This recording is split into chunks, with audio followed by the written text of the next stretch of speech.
в мирном обществе. И с терроризмом надо бороться, лечить как опухоль. Вся служба и все подготовки она не направлена в борьбе с терроризмом.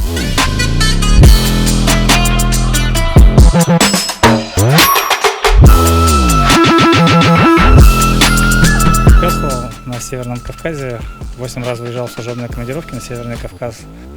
Была в командировка в Кабардино-Балкарскую республику, выезжали на месяц.